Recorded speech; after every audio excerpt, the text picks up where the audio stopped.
Do you have thriving relationships? Is there a good community of people in your life that you connect with consistently? According to a Harvard study that's been going on since 1938, relationships is the leading factor for a happy and healthy life. Now, I don't know how many of the people in that study also had a thriving relationship with God, but I'd say that study is a pretty good indicator that we should all be intentionally seeking out and fostering good relationships. And it just so happens that relationships is one of the 7 essentials for living our best lives as Christian women, and that's what I'm going to talk about right now.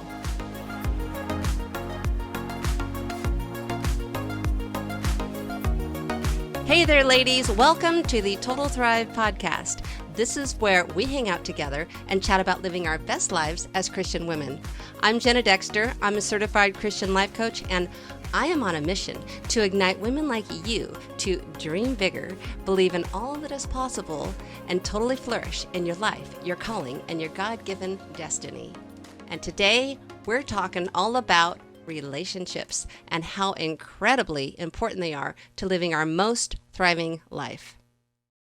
So let me tell you more about that Harvard study, which is one of the longest studies of adult life and is still going on like today. In 1938, they started studying 268 Harvard sophomores, which happened to include John F. Kennedy, by the way. They eventually expanded their research to include the original participants' offspring, which now number around 1,300. And those people are now in about their 50s and 60s.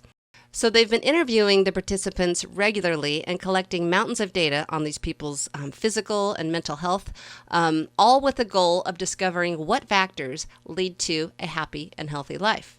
And by far, they found that the strongest correlating factor to happiness and health was good relationships. Family, friends, and community. People that you can laugh and play with, and that you can count on when things get tough. When I went through the biggest trauma of my life, I had a boatload of people that I could reach out to for support. And while God was, of course, my number one source of help and support, who was always there 24/7, I can't imagine going through difficult times without physical human beings that you can connect with and cry with and hug, people who will just listen and be there for you, and then go out and have fun with you as well. And God's the one who designed it to be this way, of course. God designed community. When Adam was all by himself in the garden, God said it wasn't good for man to be alone, and he made Eve. And then Adam and Eve procreated and made more people, more community. Psalm 133:1 says how good and pleasant it is when God's people live together in unity. La la la la la la la la la la la. Am I the only one that remembers that from like the 70s? I'm dating myself here. But yeah, it's good and pleasant when we dwell together in unity. Not so good and pleasant when, there's not unity. There's not harmony. But I digress. And then Ecclesiastes 4:9-10 says, 2 people are better off than one, for they can help each other succeed. If one person falls, the other can reach out and help. But someone who falls alone is in real trouble. Which is why I'm so glad that before I went through the deepest valley of my life, I had a well-developed community of friends that I knew I could count on to be there for me. Otherwise, I would have been in, quote, real trouble. I would have been completely isolated and could have easily fallen into deep depression. And so there was some pretty deep depression, but because of both God and human beings that he had provided to walk with me, I eventually came out the other side of that valley along with my community of supporters. Proverbs 27:17 says, as iron sharpens iron, so a friend sharpens a friend. That means we can make each other better and stronger, at least when we choose the right kind of friends, because the Bible also warns us, do not be misled. Bad company corrupts good character, or good morals, or good habits, depending on the translation. So the right kind of friendships can build you up and make you better, while bad companionship can just tear you down.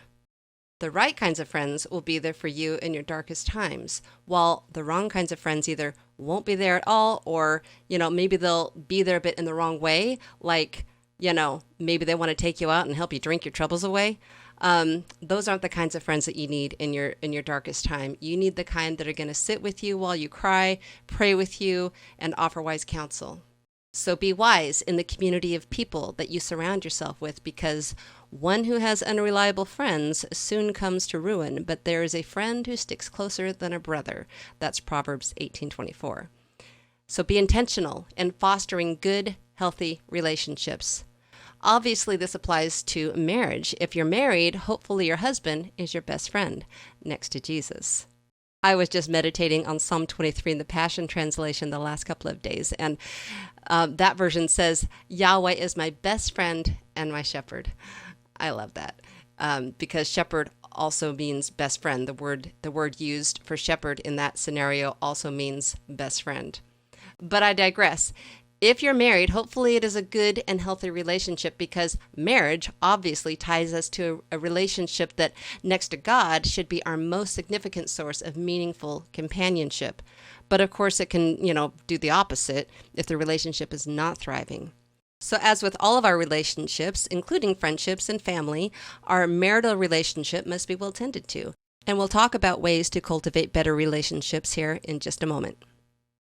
But first, let's talk about how good relationships improve your health. Because as I mentioned, that Harvard study is all about what factors lead to happiness and health. The study revealed, and I quote, "People who are more connected to family, to friends, and to community are happier and physically healthier than people who are less well connected." That quote comes from the book The Good Life, Lessons from the World's Largest Scientific Study of Happiness. It's written by the study's current director and associate director, Robert Waldinger and Mark Schulz, and I'll put a link to the book in the show notes so you can check that out. So basically, the study shows that overall, close relationships help to delay mental and physical decline as we age. Those in the study who kept warm relationships lived longer and were happier than those who were loners. In fact, in his TED Talk, Robert Waldinger says that loneliness kills. It is as powerful as smoking or alcoholism, which goes right along with what the U.S. Surgeon General, Dr. Vivek Murthy, has been saying about the epidemic of loneliness that we're facing, post-COVID. In his advisory on the healing effects of social connection and community, he writes, "Loneliness is far more than just a bad feeling. It harms both individual and societal health and is associated with a greater risk of cardiovascular disease, dementia, stroke, depression, anxiety, and premature death. The mortality impact of being socially disconnected is similar to that caused by smoking up to 15 cigarettes a day." That is just incredible to me. So, loneliness is similar to smoking, a pack of cigarettes a day? I don't know how many are in a pack, but that's just craziness to me. Okay, but back to the Harvard study. Robert Waldinger said that when they gathered together everything that they knew about the participants at age 50, it wasn't their middle-age cholesterol levels that predicted how they were going to grow old or how well they were going to grow old. It was how satisfied they were in their relationships. The people who were most satisfied in their relationships at age 50 were the healthiest at age 80. That's a pretty significant statement. The people who were most satisfied with their relationships, their community of people at age 50 were the healthiest at age 80. So girl, if you're not satisfied in your relationships, it's time to do something about that. So how can we cultivate good relationships, Jenna? Well, I'm glad you asked, because that's what we're going to talk about next. Overall, the first thing is actually one of the 7 essentials of Total Thrive. It is to be intentional. Be intentional about your relationships. Don't just assume that they'll survive and thrive by happenstance. You got to actually put time and thought and effort into your relationships. So number 2 is to think about your most important relationships. Now, depending on how full your life is, you only have so much time for so many people, but think about the relationships you most value and most want to nurture. Number 3, ask yourself, how are those relationships doing? How well are they thriving? Could they be better? Do the most important people in my life know how much they mean to me, and how well do I show it? What time and effort and energy do I give to that relationship on a consistent basis? Number 4, what can you do to nurture those relationships? Perhaps think about a good friend that you haven't spoken with in a while. Sometimes it's easy to let the busyness of life go on day after day, month after month or longer, without ever, reaching out to someone that means a lot to you. Maybe you've moved away from a close friend, or they moved away and you just haven't kept in touch lately. Relationships take time and effort. It doesn't always take a lot though, it just takes consistency and being intentional. You can't just do nothing and expect the relationship to survive, So maybe you make a point to send that friend a text, if that's all you have time for. Tell them that you're thinking about them and, why you think that they're so awesome. Maybe you call them and have a conversation, or you first text them and schedule a call, because if you're like some of my friends or me, you kind of need to schedule these things because life is busy, right? And so if you want to have a meaningful time with someone, you don't want to call them when they're in the middle of something else. But I've been thinking about one of my closest besties lately who lives about 5 hours away from me now. The main one that was there for me when I was in my deepest valley, as I was also there for her in a very similar valley, kind of around the same time, sadly. But I've been thinking how we should start planning maybe an annual girls' getaway, something that intentionally brings us together on a consistent basis to hang out and connect on that kind of a level, on a traveling and being together for a weekend level. So again, think about what you can do to nurture your relationships, from small things like texts to big things like trips together. Number 5, be present. Make a point to be present and create quality experiences. When you're with someone, be with them.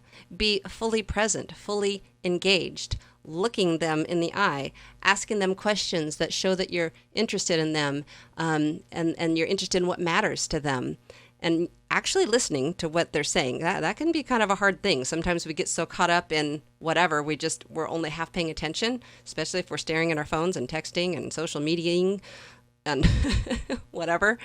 We can easily not really hear what they're saying, or we're thinking about the next thing we want to say, or what they said reminds us of something else and our mind starts to wander. So, work on your listening skills to really hear what they have to say. Now, the extent of how present you are depends on the situation. If you're going out to dinner with a friend for an hour that you haven't seen in 3 months, that's going to look a lot different than generally hanging out around the house for 3 or 4 hours in the evening, every evening, with your husband, your kids, and anyone else that you might live full time with. Clearly, the more limited time you have, like the one precious hour with your friend, the more important it is to do things like put the phone away, look the person in the eye, listen well, ask questions, and simply give them your full undivided attention. It's also easier to be present in those kinds of situations. But for those people that we live with or we just see all the time, it can be really easy to get into the habit of never really being fully present and creating that quality time with them. Maybe you watch TV while you eat dinner, and, then one of you goes to one part of the house and works on a computer and the other reads or does some other activity on their own. And, all that's well and good to have alone time. But the point is to think about how much quality time you're spending with the people that you live with or that you see often. Think about ways that you can intentionally carve out space for quality time where you're truly present, fully engaged with them, even if just for a little while. Like maybe you get into a routine of always eating dinner at the table. That's a novel idea. Instead of in front of the TV, thereby allowing space for conversations that you might never have had. My sister's family has kind of a neat tradition of always eating meals at the table, and one person will ask another person, what is the best and worst thing that happened to you today? And then that person answers the question, and then they pick someone else at the table to ask, and so forth. So it's just kind of a neat way to always have at least something to talk about, to start conversation with, and that could lead to more things as well. But maybe someone that you live with is rarely home for dinner because of their schedule, or your schedule. Maybe you're the one that's not home for dinner. So, what if you made a point to have breakfast with that person every morning? The point, again, is to think about your most important relationships. Ask yourself how you feel about, how each of those relationships is going, and what can you do to cultivate those relationships on a consistent basis. Because the more connected you are to family, to friends, and to community, the happier and physically healthier you will be. Again, the link to the book, The Good Life, Lessons from the World's Largest Scientific Study of Happiness, is in the show notes if you want to check that out. And I'd actually love to connect with you personally, so leave a comment if you're on YouTube and tell me the number one thing that stood out to you, or answer the Q&A question if you're on Spotify. DM me if you follow me on Instagram, and if you don't follow me on Instagram, well, why the heck not? Click on the link in the show notes for that and follow me there. And as always, please share this with a woman you think would benefit from it. Now off you go, girl. Think of ways that you can cultivate good relationships this week as you endeavor to live your best life as a Christian woman.